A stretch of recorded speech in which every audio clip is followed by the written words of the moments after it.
Hello everyone, I hope you're doing well. In today's tutorial, we will learn how to draw eyes with markers using both chisel tip and brush tip. This is my first time experimenting with markers to draw eyes. After a long break from portraits and focusing on landscapes, I decided to revisit the fundamentals and relearn everything from scratch. I would love for you to join me on this art journey. In Chapter 1, we will practice shading a sphere with one marker to level up our marker technique. Then we will simplify the shape of eye and practice easier drawings. In Chapter 2, we will use brush tip markers to draw a grayscale drawing to focus on shading technique. Lastly, I will show you how to draw the eye with chisel tip markers and share some helpful color tips. I have listed all my art supplies in the description box. If you have any questions, feel free to leave a comment. If you have seen my previous tutorials, you will know that I always begin with the basics. I understand they may not be as exciting as a final drawing, but trust me, they are very helpful in the long run. So let's begin by drawing a simple sphere to practice our marker strokes and grasp the basic shading technique. Keep in mind that the light source is positioned from the upper left side. Since the shape of an eyeball closely resembles a sphere, sketching it will enhance our understanding of how light interacts with it. In this exercise, we will use just only one marker. You can use either the brush tip or the chisel tip. The key is to control your speed and pressure to create a range of light to dark values. This is especially useful when you have limited markers. In stroke number 2, I move my hands faster and lift the marker at the end, creating a stroke that's darker on the left side but lighter on the right side. This type of marker stroke will add gradation to our drawings. To start, I apply less pressure and move a bit faster for the first layer of ink.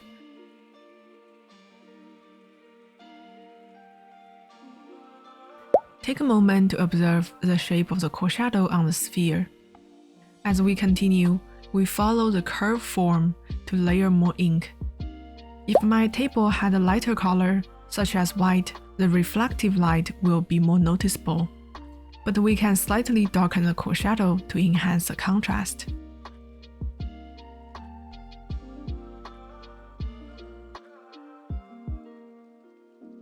Remember, you don't have to draw everything exactly as you see in the reference. Feel free to make changes and add your own touch. Lastly, use a white gel pen to add highlights. But it is optional. As you can see, once the highlights are added, the drawing of the sphere has more reflective texture. Now we have successfully drawn a little sphere. Imagine this sphere represents an eyeball. I'm gonna sketch a rough outline of eyelids. When we proceed with drawing the eye later, it's important to avoid leaving the eye white part completely blank. The right side of the eye white will be darker than the left side, since it's farther away from the light source. In this exercise, we will learn how to sketch the shape of the eye. I will use the reference photo by Brianna I found on a free website called Pexels. This photo has good natural lighting and great details. I think it's good for practicing eye drawings. I will put the photo link in the description box. There are many approaches to drawing eyes. For beginners, it can be helpful to begin with drawing straight lines instead of immediately drawing curved lines. By sketching straight lines first, we can establish the object's overall proportions and alignment, laying a solid foundation for our drawing. Let's take a closer look at the curved lines of the eyelid. To better outline the basic shapes, we can divide the curve into smaller segments. For both the upper and lower eyelids, I will identify two major points and connect them. As you can see, breaking it down into a few line segments makes it easier to see the angle of the curve. It's important to note that the upper and lower eyelids are not symmetrical. Later, we will smoothen out the angle, then we will have a nice curved line. And we can use the same method to shape the eyebrow. This process helps train our brain to observe essential details that contribute to more accurate drawings. To ensure the correct proportion, I often use a reference lens as a guide. For example, in this case, I mark the distance between the upper eyelids and the lower eyelids and use it as my reference. You will notice that it is almost the same distance between the bottom edge of the eyebrow and the top edge of the eyelid. Additionally, the vertical distance between the peak of the eyebrow and the right side of the eye corner is roughly twice the length of our reference distance. By paying attention to these small details, we can avoid positioning the eyebrow too high. If we rotate this line to a horizontal position, it can measure the length of the eye white. Keep in mind you don't need to be extremely precise. The purpose of this is to make sure the overall proportions are accurate and improve your observation skills. When I'm doing a sketch, I won't get on my computer to measure everything one by one. Instead, here is what I will do. I will hold my pencil like this and use it to roughly check if the overall ratio is correct. As we can see here, the length of the eyebrow is too short, but we will fix that later in the next drawing. In this chapter, I will guide you through the process of creating a grayscale drawing of the eye step by step. Before we dive into using colors, it's beneficial to practice grayscale drawings and focus on improving our shading techniques. Ideally, it will be helpful to have at least 3 shades of markers, one for the light tone, one for the mid-tone, and another one for the core shadow. In this drawing, I will be using brush tip markers.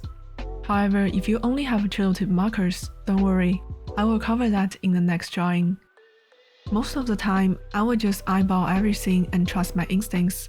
However, there are moments like this one, where I found it's helpful to hold the pencil to get a rough measurement and ensure the distance between the eyelids and eyebrow is just right. I start by using a pencil to lay in some basic lines and shapes. In the first part of the video, we talked about simplifying the shape of the eye, and we are going to repeat the process here. In addition to the aspects we discussed in the first part of the video, I want to highlight a few more details that you should pay attention to. However, it's important to know that these are not hard rules you have to follow. These are simply my current personal preferences, and you may discover different approaches that better suit your style and preferences. First, focus on the horizontal level from the tear duct to the right eye corner. In the photo, the right corner of the eye is slightly higher than the tear duct. Keep in mind that everyone's face structure is different, so always take the time to observe your object before drawing. Second, pay attention to the green dots I highlighted. These dots can help us map out the curve of the eye more precisely. Moving on, let's take a look at the peak of the eyebrow. It almost aligns with the edge of the iris. Next, the eyebrow is longer than the length of the eye on both sides. In the first part of the drawing, I made a small mistake by making the eyebrow too short. Here, I will avoid making the same mistakes again. Lastly, pay attention to the vertical distance between the peak of the eyebrow and the right eye corner. It's approximately twice the height between the upper eyelid and the lower eyelid. Once we have established the major straight lines as our guide, we can begin to refine them by smoothing out the angles to create curved lines. Remember, everyone has their own unique way of perceiving and drawing, so feel free to adapt and modify the techniques to suit your style and preferences. As we continue to practice and learn, we may discover new approaches and methods.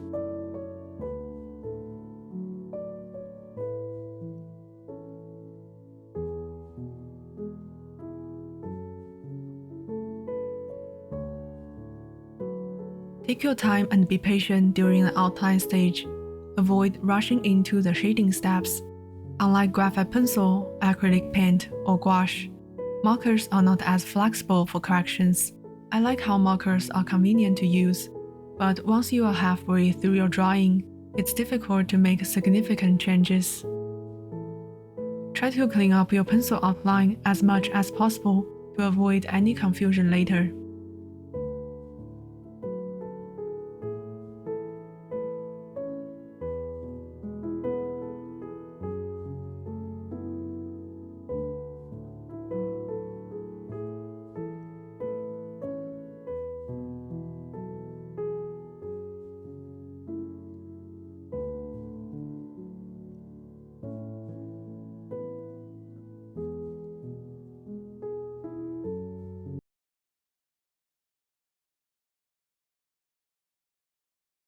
After finishing the outline, I slightly erase it, but still keep it visible. Next, we're gonna use a light shade of gray markers to trace over the outline.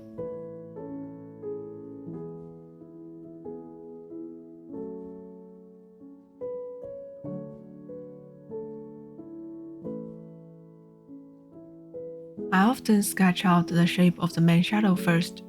It's an optional step. It helps me practice and observe the shadow shapes.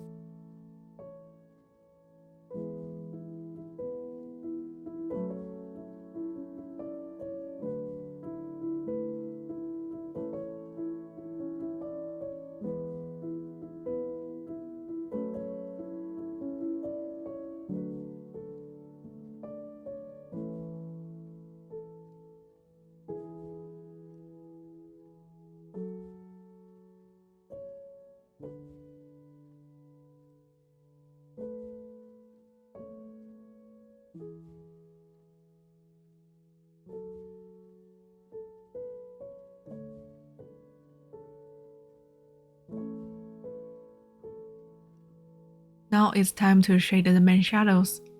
The difference between using a brush tip and a chisel tip is that it's easier to use brush tip to blend, while the chisel tip creates unique stroke shapes when used in a specific way. It reminds me of digital drawing, while using different brushes can create different artistic styles. However, both the chisel tip and brush tip can achieve very similar results, depends on how you use it. In the second drawing, I will be using the chisel tip. When using the brush tip, I apply light and gentle pressure to gradually build up layers of tones. When doing the shading, it's important to consider the direction of your strokes. As I mentioned in my other videos, I recommend to follow the direction of the plane when shading. However, the skin structure is intricate. It is not as straightforward as shading a simple sphere. To overcome this, I recommend you take a look at the face muscle map to understand the basic muscle directions. And keep in mind, you don't have to follow the exact direction of the muscle to shade. It is one of the ways to do it if you don't know where to start. I have marked some basic stroke directions as reference for you. For example, if the dark value is on the right side, like the right corner of the eye, I often will apply strokes from right to left, since it will create darker values where the stroke starts. But you can always turn your sketchbook in different directions to help you draw different strokes more easily.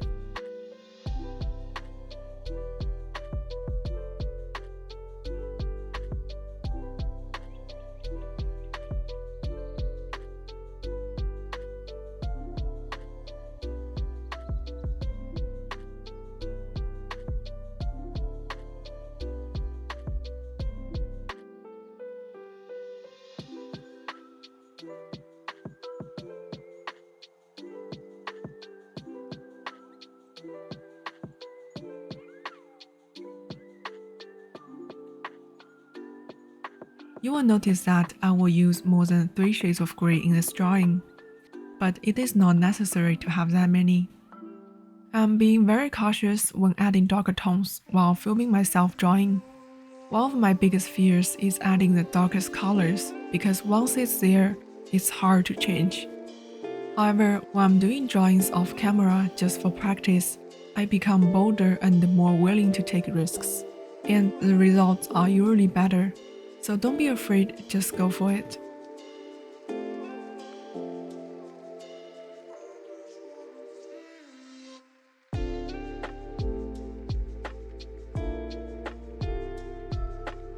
One of the ways to better identify the shadows and the contrast in your drawing is by squinting your eyes while looking at the reference photo and your drawing. I simply take off my glasses to take a look at the photo and my drawing. They will look blurry.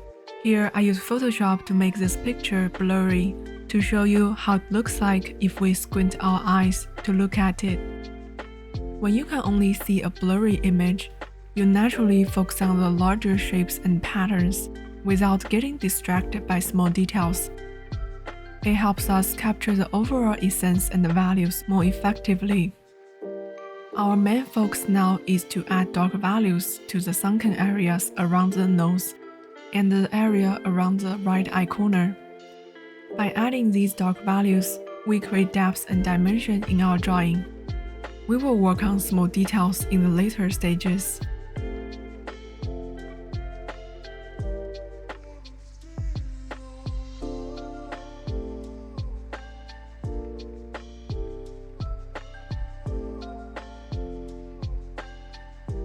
The double eyelid is not simply a solid line. To create depth and dimension, we need to ensure that it has light to dark values.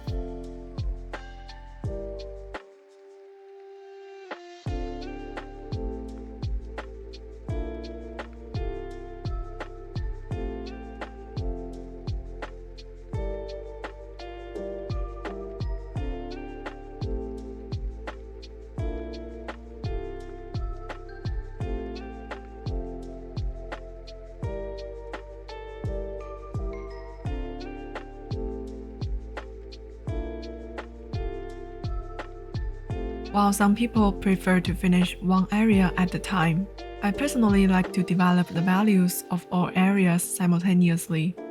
If I'm applying the midtone on the nose, I will also apply the midtone on the upper eyelid and other areas. It allows me to ensure that all the values are balanced and consistent throughout the drawing.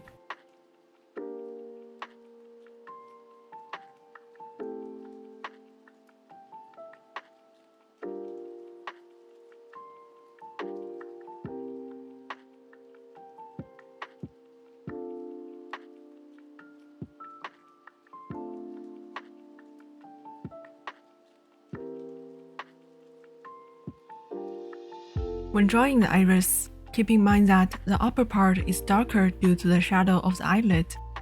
When drawing the pupil, allow the circle you are drawing to feather out, creating a soft look. To add some texture, you can slightly sketch some small lines, radiating outward. At this stage, we don't need to focus on intricate details, as we are still establishing the basic values and the overall composition. Before add more dark values to the skin, I prefer to darken the pupil and the iris first. This is because the pupil is one of the darkest value in this photo, and nothing else should be darker than that. When it comes to the light area around the tear duct, I barely touch it with darker shades, so it remains one of the lightest area in the drawing. However, if you accidentally add darker color here, it can be easily corrected later using a white gel pen.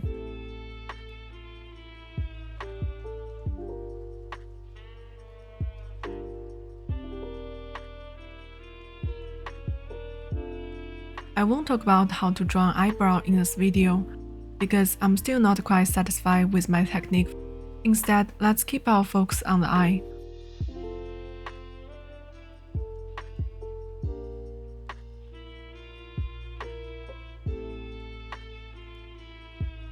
Here I have drawn some dark colors that didn't blend well with the surrounding area. Before it completely dried, I quickly grab a lighter gray marker and add a few strokes to blend the darker tone and create a smooth gradation. If you have a blender marker, you can use it to blend the ink as well. However, it's important not to overblend everything and to allow the ink to dry between each layer.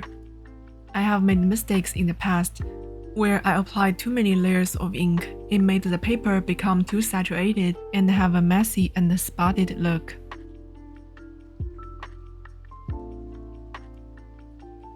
One important step of the drawing process is taking breaks and distancing yourself from your sketchbook. By stepping away and look at your drawing from a distance, you can eliminate the details and focus on the overall balance of the values. Here I have zoomed out the video to show you how it looks like when you step away from your drawing. The concept of stepping away from your drawing is similar to squinting at it. As you can see here, when we step away, we notice that the contrast between the light and dark values is still not sufficient. We need to add more dark tones around the right eye corner and darken the pupil area to enhance the contrast. Before I do that, I want to add highlights and draw eyelashes first. I recently got this opaque white paint which comes with a tiny brush.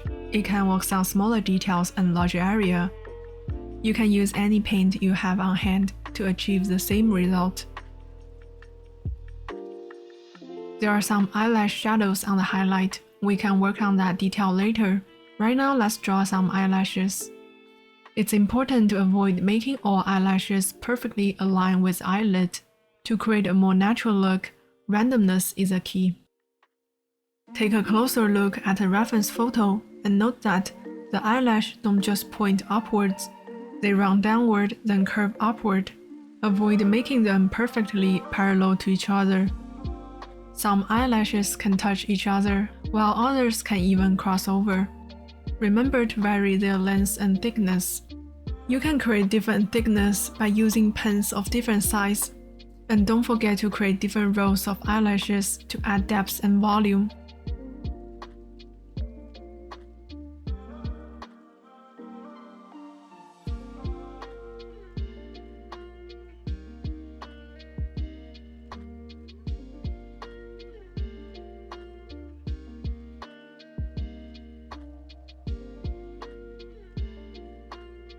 Once we finish drawing the eyelashes, we can proceed to darken the thickness of the upper eyelid and the pupil.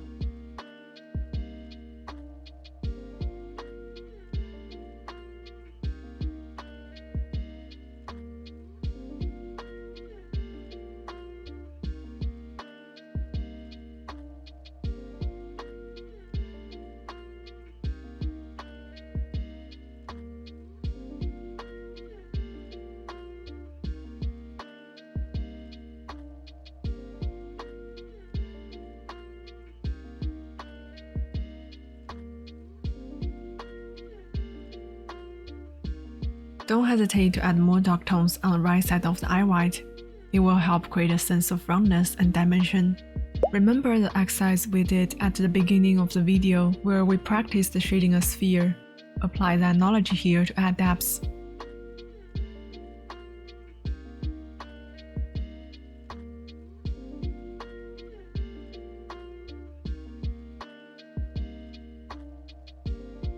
Whether you are using a white paint or white gel pen to add highlights, you can smudge it to adjust the intensity of the highlights. At this point, you may notice that the eyelashes are not quite noticeable. To enhance their visibility, you can use white paint to carefully draw a few strands of eyelashes as highlight.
Now I will continue add dark value to the left eye socket area and the area around the right eye corner.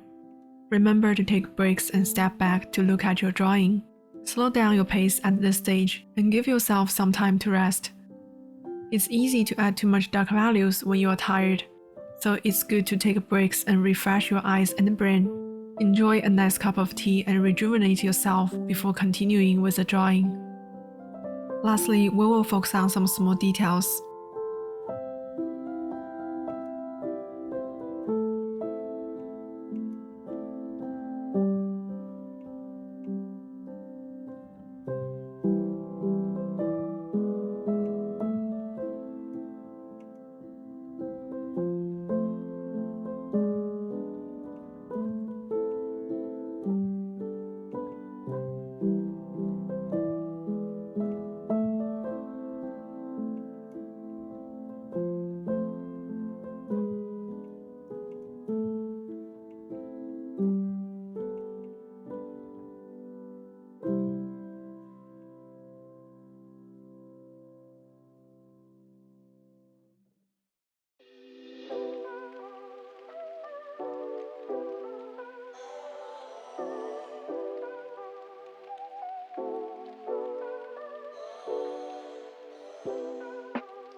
Congratulations, you have successfully drawn a beautiful eye. Now it's time for us to take a break before moving on to the next drawing.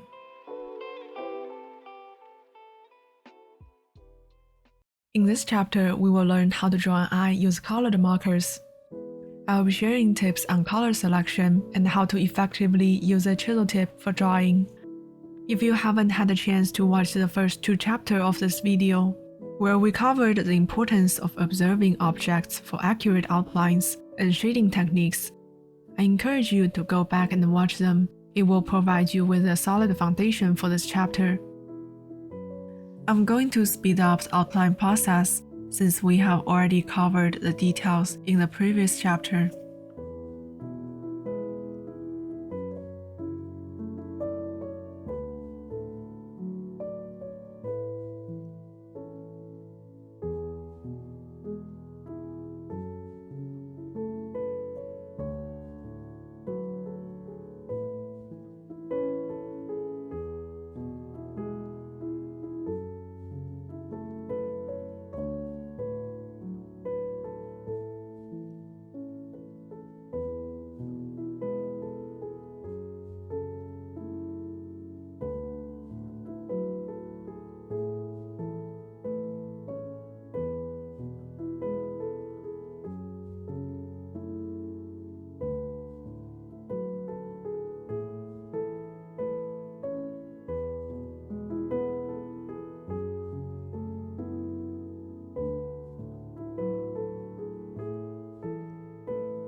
First, let's talk about how to use the chisel tip markers. In the earlier part of this video, we practiced creating different types of strokes by adjusting our speed and pressure. When applying the first layer of light tone, I prefer using stroke number 1. This type of stroke is easy to fill in color and require less effort. As we move on to adding darker tones and creating gradations, I often use stroke number 2 and number 4.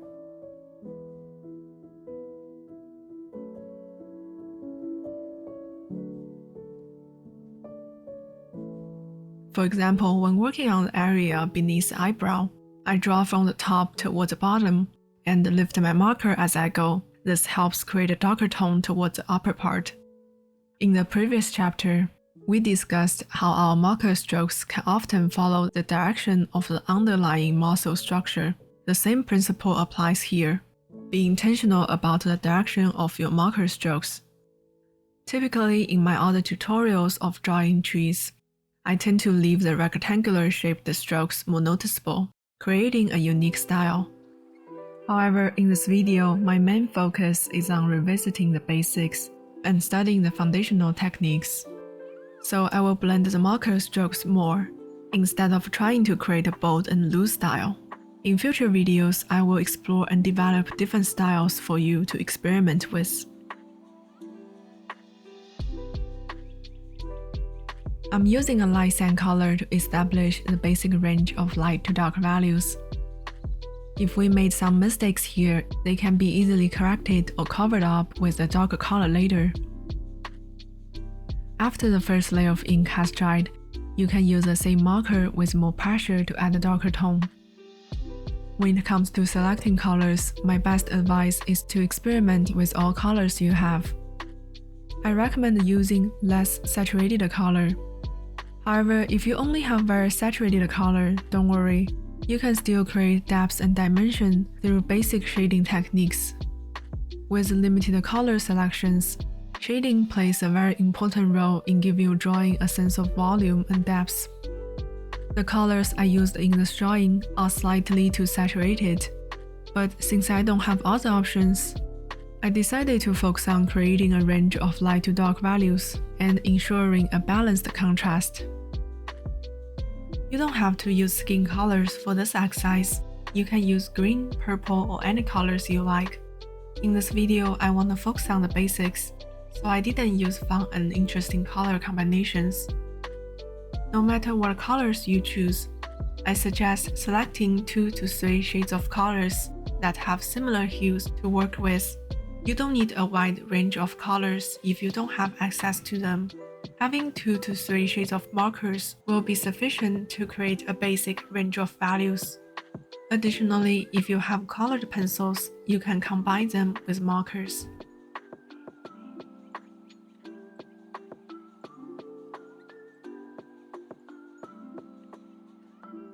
Compare the final result of this drawing with the last grayscale drawing. The blending looks very similar. So how to use a chisel tip to make it blend as smooth as a brush tip? We already talked about controlling your speed and strength. Another thing is the layering. After layering inks on top of each other, they naturally blend together. So don't worry about the techniques too much. Just focus on the shading. When the ink is still wet, use another color on top of it. The edge of the stroke will feather out without leaving a strong mark.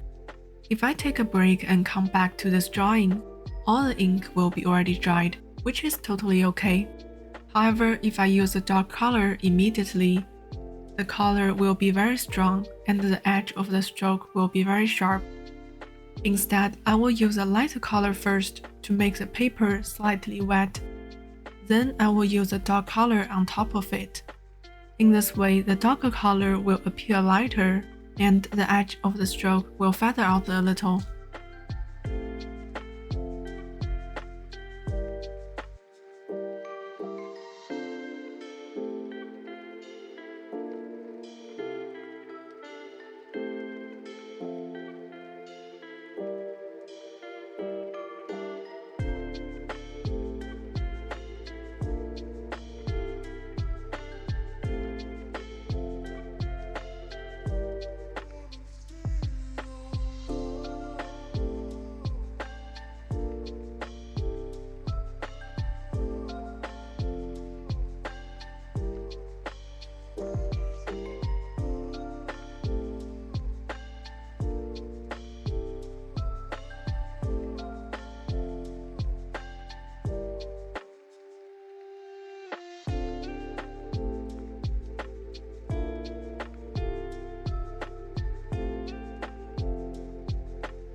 For the eye white and the thickness of the eye, I chose to use warm gray colors.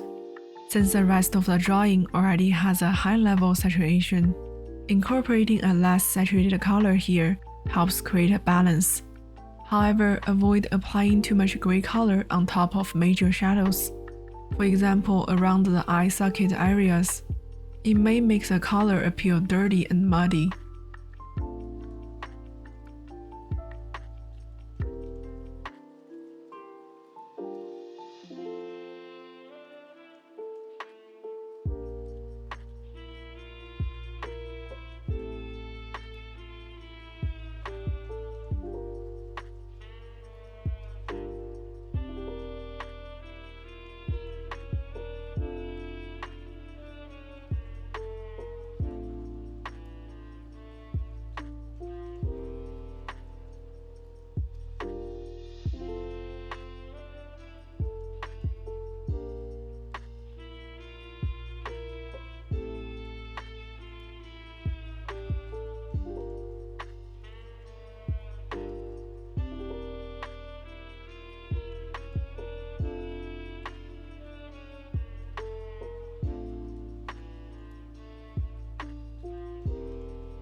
To make the color look more interesting, I intentionally add a little bit green and purple around. I also hope they will make the whole drawing look less saturated.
From here, I will go back and forth to refine some small details and ensure the contrast between the light and dark value is well balanced.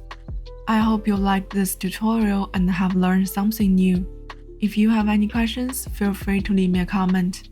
I will see you in the next tutorial. Thank you so much for watching.